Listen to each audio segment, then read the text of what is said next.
Hi friends, আমি সৌম্যদীপ মাইতি। আপনারা সবাই দেখছেন আপনাদের প্রিয় Bangla YouTube channel Bangla all in one. প্রতির মতো আজকেও আমি একটি গুরুত্বপূর্ণ টপিক নিয়ে হাজির হয়েছি। আজকের টপিক বিশাল গুরুত্বপূর্ণ এমএসসি এবং এসএলএসটি সিলেবাসের জন্য। যে টপিকগুলো কোনো বইতে তেমনভাবে পাবে না, হয়তো দেওয়া আছে সেটা বিক্ষিপ্তভাবে বা কোনো গবেষণামূলকভাবে দেওয়া আছে, কিন্তু প্রশ্ন আকারে বা তথ্য আকারে এত ভালো করে দেওয়া নেই যেগুলো ছাত্রছাত্রীরা চায়। ওকে, তো আজকে আমি রবীন্দ্র ঠাকুরের কাব্য সাহিত্য নিয়ে হাজির হয়েছি। তো তার আগে আমি একটু বলে দিই, আমাদের নতুন অনলাইন ব্যাচ শুরু হয়েছে। অনেকেই মেসেজ করেছেন, অলরেডি ব্যাচে 32 থেকে 33 জন জয়েন করেছেন। আরও আমরা 7 জনের মতো নেব, মানে 40 জনের একটা ব্যাচ করব। তো অনেকেই মেসেজ করছেন, তারা তো জানেন না। তো যারা অনলাইন ক্লাস করতে চান, সামনের আমরা সেপ্টেম্বরের মধ্যে সেপ্টেম্বরের মধ্যে আমরা কোর্স কমপ্লিট করার চেষ্টা করব।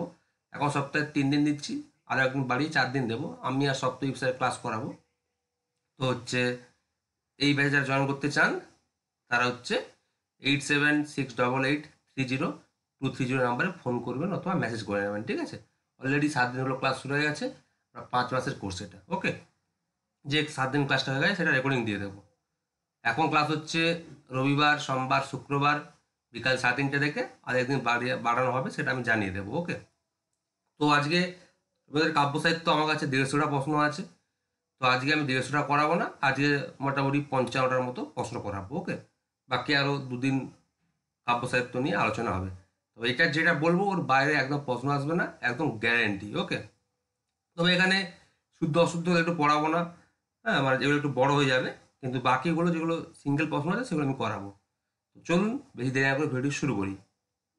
আচ্ছা, ফার্স্ট প্রশ্ন, রবীন্দ্রনাথ ঠাকুর রচিত প্রথম কাব্যগ্রন্থ কোনটি? উত্তর অপশন খ, বনফুল। এই কাব্যটির রচনাকাল 1876 খ্রিস্টাব্দ। ওকে, এটা তার প্রথম রচিত কাব্যগ্রন্থ, কিন্তু তার প্রথম প্রকাশিত কাব্যগ্রন্থ নয়। ওকে, রচনাকাল 1876 খ্রিস্টাব্দ। ওকে, এটা মাথায় রাখবেন। তারপর দেখুন 2 নম্বর প্রশ্ন, রবীন্দ্রনাথ ঠাকুরের কবি কাহিনী যার প্রকাশকাল 1878, এই কাব্যগ্রন্থটি কটি স্বর্গে বিভক্ত? উত্তর অপশন গ, 4টি স্বর্গে। 3 নম্বর প্রশ্ন, রবীন্দ্রনাথ ঠাকুরের বনফুল যার প্রকাশকাল 1880, তাহলে রচনাকাল দেখুন 1876, প্রকাশকাল কত? 1880, মানে 4 বছর পর প্রকাশিত হয়। আর কবি কাহিনী, এটা তার প্রথম প্রকাশিত কাব্যগ্রন্থ, যার সাল 1878। ওকে, তাহলে কবি কাহিনীর আগে বনফুল রচিত হলেও বনফুল প্রকাশিত হয় 1880, আর কবি কাহিনী প্রকাশিত হয় 1878 খ্রিস্টাব্দে। এটা ভালো করে বুঝবেন। 3 নম্বর প্রশ্ন, রবীন্দ্রনাথ ঠাকুরের বনফুল কাব্যগ্রন্থটি কটি স্বর্গে বিভক্ত? উত্তর অপশন খ, 8টি স্বর্গে। 4 নম্বর প্রশ্ন দেখুন, রবীন্দ্রনাথ ঠাকুরের কোন কাব্যগ্রন্থে কবি বিহারীলাল চক্রবর্তীর প্রভাব সুস্পষ্টভাবে পরিলক্ষিত হয়? উত্তর অপশন ক, ভগ্নহৃদয়। 5 নম্বর প্রশ্ন, রবীন্দ্রনাথ ঠাকুরের বিকাশ বা উন্মেষ পর্যায়ের প্রথম কাব্যগ্রন্থ কোনটি? উত্তর অপশন ক, সন্ধ্যা সঙ্গীত। তার আগে একটা কথা বলি, এখানে কোনো সাহিত্যিক বা সমালোচক রবীন্দ্রনাথ ঠাকুরের কাব্যগুলোকে, মানে 56টা কাব্যগ্রন্থ আছে, সেগুলোকে 7টি পর্যায়ে ভাগ করেছেন, কেউ 8টি পর্যায়ে ভাগ করেছেন। আমি কিন্তু এখানে 8টি পর্যায়ে ভাগ করেছি। কেন? আমি সাল ওয়াইজ যখন মিলাচ্ছিলাম তখন কিন্তু আমি 7টি পর্যায়ে ভাগ করে দেখলাম যে অনেক অসুবিধা হতে পারে, তাই আমি আমার মতো করে 8টি পর্যায়ে ভাগ করেছি। পরীক্ষা কখনো আসবে না যে রবীন্দ্রনাথ কাব্যকে কটি ভাগে ভাগ করেছে, কারণ বিভিন্ন সমালোচক কেউ 7টি, কেউ 8টি পর্যায়ে ভাগ করেছে, কেউ বা তার থেকে কম পর্যায়ে ভাগ করেছে। তো আমি 8টি পর্যায়ে ভাগ করেছি, সাল ওয়াইজ দিয়ে দেবো, সেগুলোর মধ্যে আমি প্রশ্ন বানিয়েছি। ওকে, তারপর দেখুন 6 নম্বর প্রশ্ন, রবীন্দ্রনাথ ঠাকুরের সন্ধ্যা সঙ্গীত যার প্রকাশকাল 1882 খ্রিস্টাব্দ, প্রকাশকের পাশে দেওয়া আছে, কাব্যগ্রন্থের কোন কবিতাটি রবীন্দ্রনাথ ঠাকুর শ্রী দিকশূন্য ভট্টাচার্য ছদ্মনামে রচনা করেন? উত্তর অপশন খ, দুদিন। 7 নম্বর প্রশ্ন, কোন কাব্যগ্রন্থটি লেখার পর রবীন্দ্রনাথ ঠাকুর বঙ্কিমচন্দ্র চট্টোপাধ্যায়ের অভিনন্দন পান? উত্তর অপশন খ, সন্ধ্যা সঙ্গীত।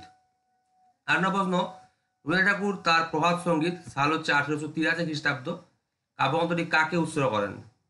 উত্তর অপশন ক, ভ্রাতুষ্পুত্রী ইন্দিরা দেবীকে। তারপর দেখুন 9 নম্বর প্রশ্ন, রবীন্দ্রনাথ ঠাকুরের প্রভাত সঙ্গীত সাল দেখুন পাশে দেওয়া আছে 1883 খ্রিস্টাব্দ, সালগুলো মনে রাখতে হবে। কাব্যগ্রন্থের প্রথম কবিতা কোনটি?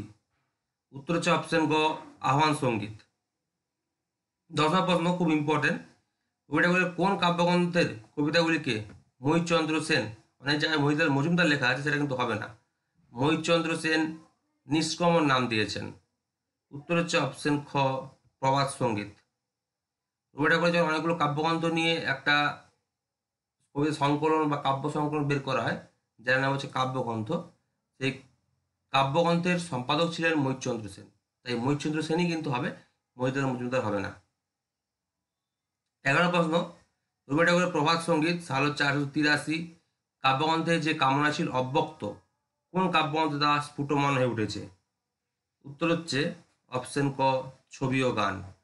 একটা কথা বলি, আমাদের এইখানে শুধুমাত্র সহজ প্রশ্ন আছে তা কিন্তু নয়, সহজ কঠিন মিডিয়াম আছে, তাই কঠিন প্রশ্নকে ভয় পাবেন না, পরীক্ষায় কঠিন প্রশ্ন আসে না, যা সেটা দেওয়া সহজ মিডিয়াম এইগুলো থেকেই আসে, তবু সাবধানের মান নেই, সহজ কঠিন মিডিয়াম তিনটাই আপনারা কিন্তু পড়বেন। 12 প্রশ্ন, রবি ঠাকুরের শৈশব সঙ্গীত সাল হচ্ছে 1884, কাব্যগ্রন্থের কবিতাগুলি তার কত বছর বয়সে রচনা? উত্তর হচ্ছে অপশন ঘ 13 থেকে 18 বছর বয়সের রচনা। তারপর দেখুন 13 নম্বর প্রশ্ন খুব ইম্পর্টেন্ট, স্টার দিয়ে রাখুন, কার আদর্শে অনুপ্রাণিত হয়ে রবীন্দ্র ঠাকুর ব্রজবুলি ভাষায় বা ব্রজবুলি ভাষার ঢঙে ভানুসিংহ ঠাকুরের পদাবলী কাব্যগ্রন্থটি রচনা করেন? তাহলে আমরা দেখতে পাচ্ছি যে বর্তমানে ব্রজবুলি ভাষায় বা ব্রজবুলি ভাষার ঢঙে কবি রবীন্দ্র ঠাকুর ভানুসিংহ ঠাকুরের পদাবলী 1884 কাব্যগ্রন্থটি রচনা করেন, সেটা কিন্তু ভানুসিংহ ঠাকুর ছদ্মনামে। এখানে প্রশ্নটা একটু আলাদা, যে কার আদর্শে অনুপ্রাণিত হয়ে তিনি রচনা করেন? উত্তর হচ্ছে অপশন গ জনৈক ইংরেজ বা বালক কবি টমাস চ্যাটার্টন। ঠিক আছে, জনৈক ইংরেজ, জনৈক মানেই বালক, দুবার বালক হবে না, জনৈক ইংরেজ কবি টমাস চ্যাটার্টন। ওকে, তারপর দেখুন 14 নম্বর প্রশ্ন, রবীন্দ্র ঠাকুরের ভানুসিংহ ঠাকুর ছদ্মনামে রচিত ভানুসিংহ ঠাকুরের পদাবলী 1884 কাব্যগ্রন্থে মোট পদাবলী বা কবিতার সংখ্যা কয়টি? উত্তর হচ্ছে অপশন খ 21টি। 15 প্রশ্ন, বৌঠান কাদম্বরী দেবীর অস্বাভাবিক মৃত্যুজনিত যন্ত্রণা রবীন্দ্র ঠাকুরের কোন কাব্যগ্রন্থে প্রকাশ পেয়েছে? খুব ইম্পর্টেন্ট, একটা স্টার দিয়ে রাখতে পারেন, যদি অনেকগুলো ইম্পর্টেন্ট। উত্তর হচ্ছে অপশন ক করি ও কমল। 16 নম্বর প্রশ্ন, বৃষ্টি পড়ে টাপুর টুপুর, কৃতচ্ছ্বাস, চুম্বন ইত্যাদি কবিতাগুলি রবীন্দ্র ঠাকুরের কোন কাব্যগ্রন্থের অন্তর্গত? উত্তর হচ্ছে অপশন ঘ করি ও কমল। 17 প্রশ্ন খুব ইম্পর্টেন্ট, মরিতে চাহি না আমি সুন্দর ভুবনে, মানবের মাঝে আমি বাঁচিবারে চাই, একটি রবি ঠাকুরের করি ও কোমল সাল 1886 কাব্যগ্রন্থের অন্তর্গত কোন কবিতার লাইন বা কোন কবিতা? উত্তর হচ্ছে অপশন ক প্রাণ কবিতা, যেটি হচ্ছে করি ও কোমল 1886 কাব্যগ্রন্থের অন্তর্গত। 18 প্রশ্ন, রবীন্দ্র ঠাকুরের যৌবনকালে রচিত কাব্যকলার পূর্ণ প্রতিষ্ঠামূলক কাব্যগ্রন্থ কোনটি? উত্তর হচ্ছে অপশন গ মানসী। আমি গ্যারান্টি দিচ্ছি এর আগে কাব্য নিয়ে 150টা প্রশ্ন ইউটিউবে কেউ দেয়নি, 50-এর বেশি তো কেউ দেবেই না। আমি 3টা ক্লাস করাবো কাব্য নিয়ে, আশা করি কাব্য নিয়ে বাইরে পড়বে না, গ্যারান্টি দিচ্ছি এর বাইরে পড়বে না। 19 প্রশ্ন, রবীন্দ্র ঠাকুরের মানসী যার প্রকাশকাল দেখুন 1890, এই প্রকাশকালগুলো কিন্তু পড়তে হবে, তাই আমি সাইডে সাইডে দিয়ে দিয়েছি। হ্যাঁ, কাব্যগ্রন্থের অহল্যার প্রতি এবং বধূ কবিতা দুটি তার কোন পর্বের উল্লেখযোগ্য কবিতা? উত্তর হচ্ছে অপশন খ প্রকৃতি পর্বের। 20 প্রশ্ন, রবীন্দ্র ঠাকুরের মানসী 1890 কাব্যগ্রন্থের কোন দুটি কবিতা পরবর্তীতে তার কথা কাহিনী সাল হচ্ছে 1908 কাব্যগ্রন্থের অন্তর্ভুক্ত হয়েছে? উত্তর হচ্ছে অপশন ঘ গুরু গোবিন্দ এবং নিষ্ফল উপহার। 21 প্রশ্ন, এটা স্টার দিয়ে রাখুন, খুব ইম্পর্টেন্ট, রবীন্দ্র ঠাকুরের কোন কাব্যগ্রন্থকে বুদ্ধদেব বসু রবীন্দ্র কাব্যের অনুবিশ্ব বা সমস্ত রবীন্দ্র কাব্য সাধনার অনুবিশ্ব বলে অভিহিত করেছেন? কে করেছেন? বুদ্ধদেব বসু। উত্তর হচ্ছে অপশন ঘ মানসী কাব্যগ্রন্থকে। 22 নম্বর প্রশ্ন, রবীন্দ্র ঠাকুরের চিত্রাঙ্গদা সাল হচ্ছে 1892 কাব্যনাট্যটি কোন শিল্পী কর্তৃক চিত্রাঙ্কিত, মানে চিত্র অঙ্কন করেছেন? উত্তর হচ্ছে অপশন খ, অবনীন্দ্রনাথ ঠাকুর। তারপর দেখুন 23 নম্বর প্রশ্ন, রবি ঠাকুরের সোনার তরী কাব্যগ্রন্থটি কোন ছন্দে রচিত? উত্তর হচ্ছে অপশন ক, মাত্রাবৃত্ত ছন্দে। তারপর দেখুন 24 নম্বর প্রশ্ন, রবি ঠাকুর তার সোনার তরী, যার সাল হচ্ছে 1894, খুব ইম্পর্টেন্ট সাল, অনেকে 93 বলে, 94 হবে। কাব্যগ্রন্থের অধিকাংশ কবিতায় কোথায় বসে তিনি রচনা করেন? উত্তর হচ্ছে অপশন গ, শিলাইদহের কুঠিবাড়িতে। 25 প্রশ্ন, রবি ঠাকুরের একটা বিখ্যাত কাব্যগ্রন্থ চিত্রা, যার সাল হচ্ছে 1896, এই কাব্যগ্রন্থের কটি কবিতা ইংরেজি ভাষায় অনুদিত হয়েছে? উত্তর হচ্ছে অপশন খ, 22টি। 26 প্রশ্ন, রবি ঠাকুরের খেয়া কবিতাটি তার চৈতালি সাল দেখুন 1896, আর খেয়া কবিতা রচনাকাল দেখুন 18 চৈত্র 1302, মানে 594 যোগ করতে হবে। আমি যদি খ্রিস্টাব্দ করতে চাই তাহলে 1896 হবে এটা, ঠিক আছে?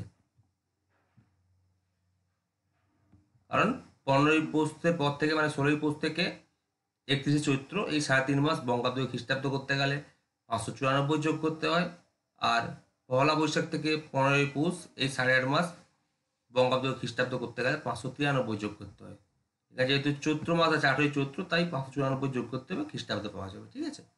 তো খেয়া 18ই চৈত্র 1902 বা 1896, কবিতাটি তার চৈতালি, যার সাল হচ্ছে 1896, কাব্যগ্রন্থের অন্তর্গত কত সংখ্যক কবিতা?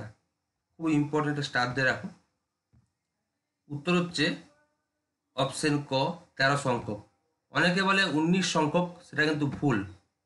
অনেক সহায়িকা বইতে, আমি নাম ধরছি না, 19 সংখ্যক লেখা আছে, তো সেটা কিন্তু ভুল। আমি বিশ্বভারতীর বই থেকে দেখেছি, এটা 100% সঠিক, প্রমাণও দিয়েছি ফেসবুকে, কবিতাগুলো ছবি পোস্ট করে। 13 সংখ্যক কবিতা হবে। খেয়া কবিতাটি চৈতালি কাব্যগ্রন্থের অন্তত 13 সংখ্যক কবিতা হবে, একদম গ্যারেন্টি, প্রমাণও দিয়েছি ফেসবুকে। 7 প্রশ্ন দেখুন, রবি ঠাকুরের কোন কাব্যগ্রন্থের কবিতা বা স্বরগুলি ভারতী পত্রিকায় প্রকাশিত হয়নি? 3টা এখানে কাব্যগ্রন্থের কবিতা বা স্বর্গ ভারতী পত্রিকায় প্রকাশিত হয়েছে। জানতে চেয়েছে কোন কাব্যগ্রন্থের কবিতা বা স্বর্গগুলি ভারতী পত্রিকায় প্রকাশিত হয়নি? উত্তর হচ্ছে অপশন ক, বনফুল, তার প্রথম রচিত কবিতা, কাব্যগ্রন্থ। 28 নম্বরটা তো অনেক বড়, তাই আমি বলছি এগুলো পড়াবো না, কারণ এগুলোর মধ্যে প্রশ্ন আসতে পারে, কিন্তু এগুলো শুদ্ধ অশুদ্ধ আমি আলোচনা করব না। তারপর দেখুন 29 নম্বর দেওয়া আছে একটু বড়, যে বাম দিক ডান দিক মেলান রবীন্দ্র কাব্যের উৎসর্গ, এটা ওকে। তো আগে অ্যান্সারটা বলি, অ্যান্সার হচ্ছে খ হবে, ওকে। এবার আপনারা মিলান, দেখুন এখানে একটু বাম দিক ডান দিকটা মেলাতে হবে, সময় অপচয় হবে। ফার্স্ট, সন্ধ্যা সঙ্গীত। সন্ধ্যা সঙ্গীতটা তিনি উৎসর্গ করেন বৌঠান কাদম্বরী দেবীকে। সন্ধ্যা সঙ্গীত উৎসর্গ করেন কাকে? বৌঠান কাদম্বরী দেবীকে, 1 নম্বর, ওকে, 1-এর 3। তারপর দেখুন করিয় কমল। করিয় কমল উৎসর্গ করেন 4 নম্বর, তা 2 লিখে দিচ্ছি, 2-এর সঙ্গে 4, দাদা সত্যেন্দ্রনাথ ঠাকুরকে তিনি করিয় কমল উৎসর্গ করেন। তারপর দেখুন সোনার তরী। সোনার তরী 3-এর সঙ্গে 2, সোনার তরী উৎসর্গ করেন পুষ্পপ্রিয় কবি দেবেন্দ্রনাথ সেনকে, ওকে। সোনার তরী কাকে উৎসর্গ করেন? পুষ্পপ্রিয় কবি দেবেন্দ্রনাথ সেনকে। তাহলে দেবেন্দ্রনাথ সেনের উপাধি কি? পুষ্পপ্রিয় কবি, কারণ তিনি পুষ্প বা ফুলের নামকরণে অনেক কাব্যগ্রন্থ রচনা করেছেন। তাহলে দেখুন 1, মানে নদী। নদী কাব্যগ্রন্থ উৎসর্গ করেন 1 নম্বর ভাতুষপুত্র বরেন্দ্রনাথ ঠাকুরকে। দেখুন 4 লিখে দিয়েছে, 1-এর 4, নদী কাব্যগ্রন্থ উৎসর্গ করেন ভাতুষপুত্র বরেন্দ্রনাথ ঠাকুরকে, ওকে। তখন 30 শুদ্ধ অশুদ্ধ সেটা আর বলছি না, এগুলো তো ইম্পর্টেন্ট, কিন্তু কিছু করার নেই, অনেক বড় আছে। তবে দেখুন 31 নম্বর প্রশ্ন, রবি ঠাকুরের অন্তর্বর্তী পর্যায়, তার সাল দেখুন 1899 থেকে 1910 খ্রিস্টাব্দ, এর প্রথম কাব্যগ্রন্থ কোনটি? উত্তর হচ্ছে অপশন ক, কণিকা, যেভাবে আমি সাজিয়েছি আর কি। 32 প্রশ্ন, রবি ঠাকুরের কোন কাব্যগ্রন্থটি সংস্কৃত কাব্য সুভাষিতা বলির আদর্শে রচিত? খুব ইম্পর্টেন্ট প্রশ্নগুলো। উত্তর হচ্ছে অপশন ক, কণিকা। 33 নম্বর প্রশ্ন দেখুন, রবীন্দ্রনাথ ঠাকুরের কোন কাব্যগ্রন্থের কবিতাগুলি সব গাথা বা বেড়ার জাতীয় রচনা? স্টার দিয়ে দেখুন, খুব ইম্পর্টেন্ট, আগেরটাও ইম্পর্টেন্ট ছিল, ঠিক আছে। তো 33-এর উত্তর হবে অপশন খ, কথা। তো এগুলো হচ্ছে সব গাথা বা বেড়ার জাতীয় রচনা। ওকে, উত্তর হচ্ছে কথা। 14 প্রশ্ন, নিচের কোন কাব্যগ্রন্থের বেশ কিছু কবিতাকে নাট্য কবিতা বলা হয়? ওকে, উত্তর হচ্ছে অপশন ঘ, কাহিনী। 25 নম্বর প্রশ্ন, রবীন্দ্রনাথ ঠাকুর তার কোন কাব্যগ্রন্থের কবিতাগুলিতে প্রচলিত লোকধর্ম, সমাজধর্ম প্রভৃতির বিরুদ্ধে মানবের চিরন্তন সত্য নিত্যধর্মের জয় ঘোষণা করেছেন? উত্তর হচ্ছে অপশন ক, কাহিনী। যখন এই প্রশ্নগুলো বানিয়েছিলাম না, বিশ্বাস করুন, এটা কাব্য নিয়ে আমার 84 পেজ লেখা হয়েছে। যখন প্রশ্নগুলো বানিয়েছিলাম আমার বহু সময় লেগেছে, হ্যাঁ। কিন্তু এইগুলো আমি ইউটিউবে কেন দিতে চাই না, এইগুলো না অনেক স্যার কী করে, কপি করে তার ছাত্রদেরকে দিয়ে দেয়। খুব খারাপ লাগে। তারা হাতে লেখে ভাববে কি যে ছাত্রদেরকে হাতে লেখা নোট দিচ্ছে, কিন্তু তারা কপি করে একটু কষ্ট করে ছাত্রদেরকে লিখিয়ে বা তারা নিজেরা পার্সোনাল ছাত্রদেরকে লিখিয়ে বা নিজেরা কষ্ট করে খাতায় লিখে ছাত্রদেরকে নোট আকার দিয়ে দেয়। ছাত্র হয়তো খুব গুরুত্বপূর্ণ প্রশ্ন, দারুণ স্যার আমাদের, কিন্তু এইগুলো সব ইউটিউব থেকে কপি করে নেয় বা আমাদের বই থেকে কপি করে নেয়। এই জন্য দুঃখটা লাগে যে এত কষ্ট করি, কিন্তু ঠিক লোক কপি করে না, কেউ নাম বা কৃতজ্ঞতা স্বীকার করে না। কিছু স্যার স্বীকার করে, কিছু স্যার স্বীকার করে না, এবং বহু প্রমাণ আছে আমার কাছে। 14 প্রশ্ন দেখুন, নিচের কোন কাব্যগ্রন্থে স্বদেশী আন্দোলনের প্রত্যক্ষ প্রভাব রয়েছে? উত্তর হচ্ছে অপশন ক, কল্পনা। ঠিক আছে, এগুলো অন্যরকম প্রশ্ন, যদি একটু ইম্পর্টেন্ট প্রশ্ন হয় বা একটু টাফ প্রশ্ন হয় এগুলো কিন্তু আসবে। 37 প্রশ্ন দেখুন, নিম্নলিখিত কোন কাব্যগ্রন্থে প্রেম ও প্রকৃতি প্রাধান্য লাভ করেছে? উত্তর হচ্ছে অপশন গ, কণিকা। 38 প্রশ্ন দেখুন, রবীন্দ্রনাথ ঠাকুরের জীবনান্ত কোন কাব্যগ্রন্থে আবাসিত হয়েছে? এটা খুব ইম্পর্টেন্ট, হ্যাঁ। রবীন্দ্রনাথ ঠাকুরের জীবনান্ত কোন কাব্যগ্রন্থে আবাসিত হয়েছে? উত্তর হচ্ছে অপশন ঘ, কণিকা কাব্যগ্রন্থে। তাহলে দেখুন 39 নম্বর প্রশ্ন, রবীন্দ্রনাথ ঠাকুরের খনিকা, যা সাল হচ্ছে 1900 খ্রিস্টাব্দ, কাব্যগ্রন্থের অধিকাংশ কবিতাগুলি কবি কোথায় বসে লেখেন? উত্তর হচ্ছে অপশন গ, অধুনা বাংলাদেশের শিলাইদহে। 40 নম্বর প্রশ্ন, এতকাল রবীন্দ্রনাথ ঠাকুরের ভাষা ব্যবহারে যেন একটা কৃত্রিমতা ছিল, কিন্তু কোন কাব্যগ্রন্থে এবার তিনি তার নিজস্ব ভাষার সন্ধান পেলেন? উত্তর হচ্ছে অপশন খ, খনিকা। 23 প্রশ্ন, নিচের কোন কাব্যগ্রন্থটি রবীন্দ্রনাথ ঠাকুর তার পিতৃদেব মহর্ষি দেবেন্দ্র ঠাকুর উৎসর্গ করেন? খুব ইম্পর্টেন্ট প্রশ্ন। কাকে উৎসর্গ করেন? তার পিতৃদেব মহর্ষি দেবেন্দ্র ঠাকুরকে উৎসর্গ করেন। উত্তর হচ্ছে অপশন ক, নৈবেদ্য। তারপর দেখুন 42 নম্বর প্রশ্ন, রবীন্দ্রনাথ ঠাকুর তার কোন কাব্যগ্রন্থে বলিষ্ঠ মানবিকতা বোধের পরিচয় দিয়েছেন? উত্তর হচ্ছে অপশন ঘ, নৈবেদ্য কাব্যগ্রন্থে। তা দেখুন 43 নম্বর, এটা ইম্পর্টেন্ট, তবে পরেরটা আরও বেশি ইম্পর্টেন্ট। 44 নম্বরটা, রবীন্দ্রনাথ ঠাকুরের স্মরণ, যা সাল হচ্ছে 1914 খ্রিস্টাব্দ, কাব্যগ্রন্থের অধিকাংশ কবিতা কোন পত্রিকায় প্রকাশিত হয়? উত্তর হচ্ছে অপশন গ, বঙ্গদর্শন পত্রিকায়। তাহলে দেখুন 44 নম্বর, ডবল ডবল ডবল স্টার দিতে পারেন, খুব ইম্পর্টেন্ট। রবীন্দ্রনাথ ঠাকুর তার কোন কাব্যগ্রন্থটি পত্নী মৃণালিনী দেবী, মানে বিবাহ পূর্ববর্তী নাম হচ্ছে ভবতারিণী দেবী, ঠিক আছে, আগের নাম ছিল ভবতারিণী দেবী, ঠাকুর বাড়ির লোকেরা নাম দিয়েছেন মৃণালিনী দেবী। তো রবীন্দ্রনাথ ঠাকুর তার কোন কাব্যগ্রন্থটি পত্নী মৃণালিনী দেবী, বিবাহ পূর্ববর্তী নাম হচ্ছে ভবতারিণী দেবীর মৃত্যুকে উপলক্ষ করে রচনা করেন? Double double double star. উত্তর হচ্ছে অপশন খ, সোহান কাব্যগ্রন্থটি, যার সাল হচ্ছে কত? 1914 খ্রিস্টাব্দ। এই সালগুলো কিন্তু খুব ইম্পর্টেন্ট। এগুলো সব ব্রজেন্দ্রনাথ বন্দ্যোপাধ্যায়ের বই থেকে সালগুলো নেওয়া, বা প্রভাত কুমার মুখোপাধ্যায়ের বই থেকে, বা পুলিন বিহারী সেনের বই থেকে। তো আমার কাছে খ্রিস্টাব্দ, বঙ্গাব্দ, তারিখ, মাসের নাম সব আছে, কিন্তু এখানে আমরা শুধুমাত্র খ্রিস্টাব্দগুলো দিয়েছি, বা কিছু ক্ষেত্রে বঙ্গাব্দ দিয়েছি। হয়তো অনেকে ভাবছেন যে স্যার প্রতিবারের মতো তারিখ মাসের নাম দেয় না কেন, তাহলে অথেন্টিসিটিটা বিচার করা যায়। এখানে আমি অথেন্টিসিটি বিচার করেই দিয়েছি। আমরা জানি তো আপনারা মাসের নাম তারিখের নাম পড়েন না, শুধু খ্রিস্টাব্দগুলোই পড়েন, বঙ্গাব্দ পড়েন না আপনারা।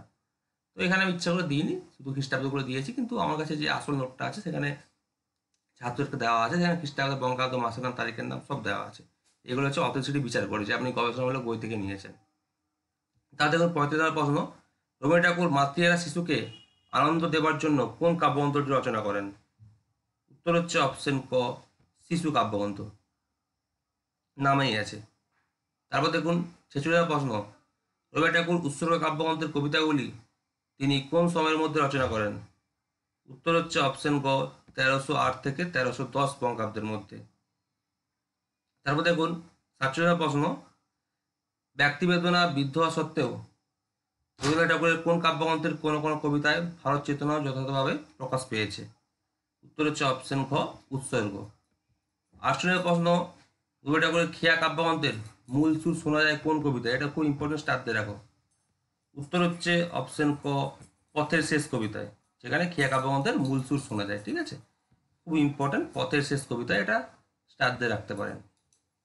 তাহলে দেখুন 49 প্রশ্ন, রোমান্টিক রূপজগৎ থেকে আধ্যাত্মিক জগৎ, রোমান্টিক রূপজগৎ থেকে আধ্যাত্মিক জগৎ এই দুইয়ের মধ্যে কবি যোগ সাধন করেছেন তার কোন কাব্যগ্রন্থে?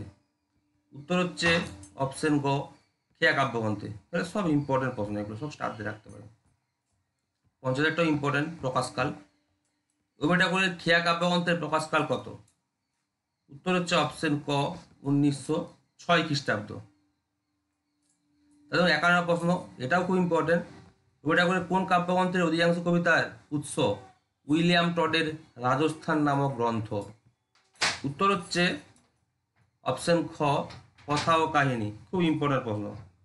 52 প্রশ্ন,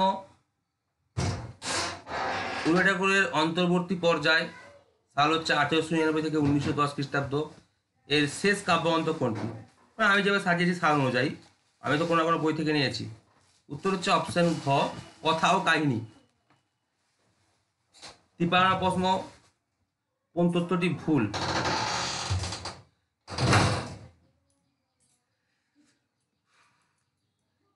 কোন তথ্যটি ভুল, সেটা হচ্ছে এখানে আমি জানিয়ে দিচ্ছি, শুধুমাত্র ঠিক করে জানিয়ে দিচ্ছি। ঠিক আছে, তো দেখুন ফার্স্ট প্রশ্ন, রবীন্দ্রনাথ ঠাকুরের কথা কাব্যগ্রন্থের শেষ কবিতা পণ রক্ষা এবং কাহিনী কাব্যগ্রন্থের শেষ কবিতা বিসর্জন, এটা ঠিক আছে। ঠিক আছে, এখানে বলছি কোন তথ্যটি ভুল, তো এটা ঠিক আছে, অসুবিধা নেই।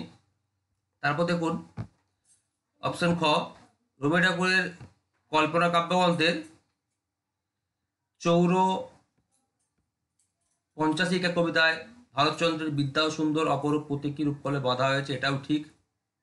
তার গ দেখুন, রবীন্দ্রনাথ গীতাঞ্জলি 1910 কাব্যগ্রন্থের ইংরেজি অনুবাদ গীতাঞ্জলি সং অফারিংস 1912 নভেম্বর মাস, এর নৈবেদ্য কাব্যগ্রন্থ থেকে মোট 13টি এবং খেয়া কাব্যগ্রন্থ থেকে মোট 10টি কবিতা অন্তর্ভুক্ত করেছেন, এটাও ঠিক।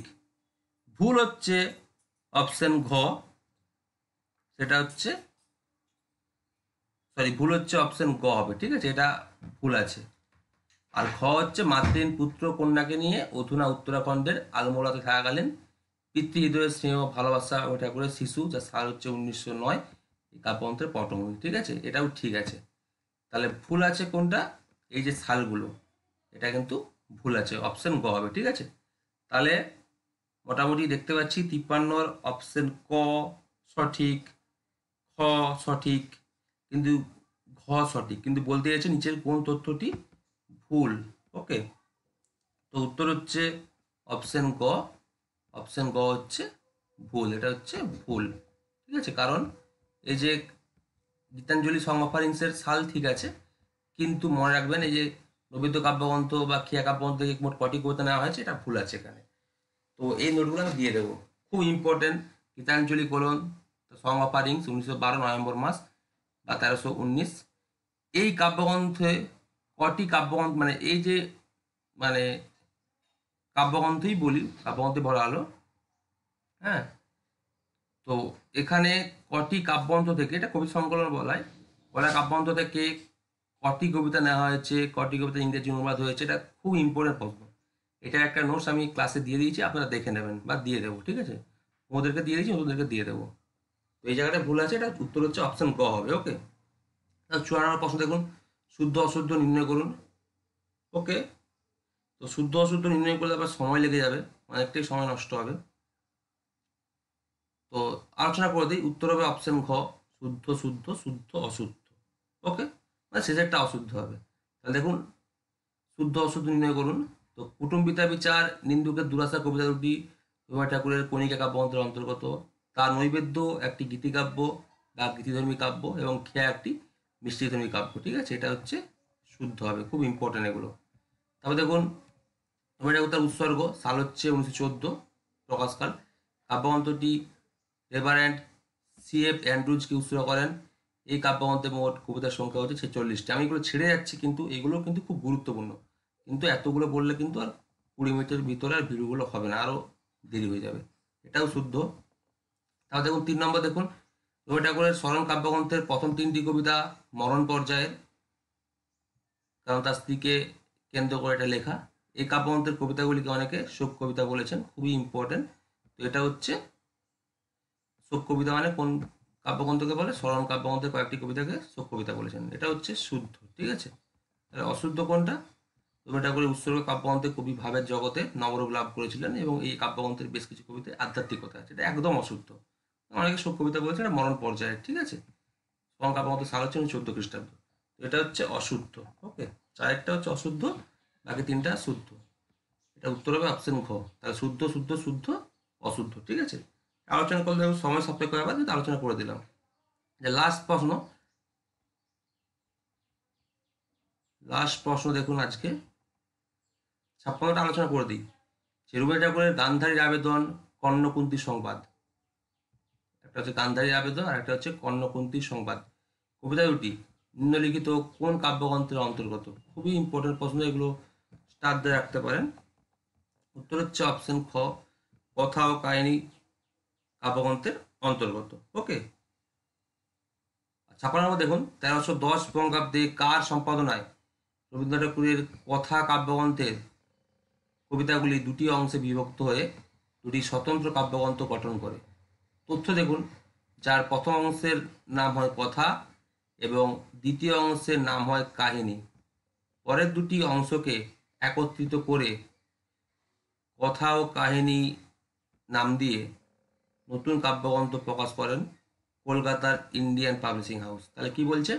1310 বঙ্গাব্দে কার সম্পাদনায় রবীন্দ্রনাথ ঠাকুরের কথা কাব্যগ্রন্থের কবিতাগুলি দুটি অংশে বিভক্ত হয়ে দুটি স্বতন্ত্র কাব্যগ্রন্থ গঠন করে, মানে কথা কাব্যগ্রন্থের কবিতাগুলি। ঠিক আছে, কাহিনী নয়, কিন্তু কথা কাব্যগ্রন্থের কবিতাগুলি দুটি অংশে বিভক্ত হয়ে 1310 বঙ্গাব্দে কার সম্পাদনায় দুটি স্বতন্ত্র কাব্যগ্রন্থ গঠন করে?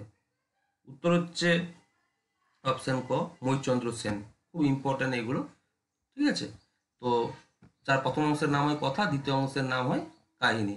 পর দুটি অংশকে একত্রিত করে কথা ও কাহিনী নাম দিয়ে নতুন কাব্যগ্রন্থ প্রকাশ করেন কলকাতার ইন্ডিয়ান পাবলিশিং হাউস। তো কথা ও কাহিনী নামে আলাদা করে সম্পাদনা করেন মহিচন্দ্র সেন। 56 পর্যন্ত থাক। হ্যাঁ, মোট 150টা প্রশ্ন, আরও প্রশ্ন আছে, আরও দুটো পার্ট লাগবে, তারপর আমি শেষ করবো। এটা হচ্ছে পার্ট 1। ঠিক আছে, তো সবাই চ্যানেলটিকে সাবস্ক্রাইব করে দেবেন। আশা করি এর বাইরে কোনো ইউটিউবার এখনো দেয়নি, কোনো স্যারই দেয়নি, তো ইউটিউবার এত প্রশ্ন কেউ দেয় না, 50 কেউ দেয় না, পাবেই না। তথ্য সব গবেষণামূলক বই থেকে নেওয়া। যারা আমাদের অনলাইন ক্লাস যোগাযোগ করতে চান তারা আমার 8768830230 নাম্বার যোগাযোগ করে নেবেন, কারণ নতুন ব্যাচ শুরু হয়েছে, যার 7 দিন হলো। ওকে, এই ব্যাচটা 3 দিন 4 দিন করে সপ্তাহে ক্লাস হবে, দুটো অনলাইন মক টেস্ট হবে। অলরেডি 32-33 জন হয়ে গেছে, আমরা 7 জনকে নেব, মানে 40 জনকে নেব। ঠিক আছে, সবাই ভালো থাকবেন, চ্যানেলকে সাবস্ক্রাইব করবেন, বন্ধুদেরকে শেয়ার করে দেবেন। ধন্যবাদ।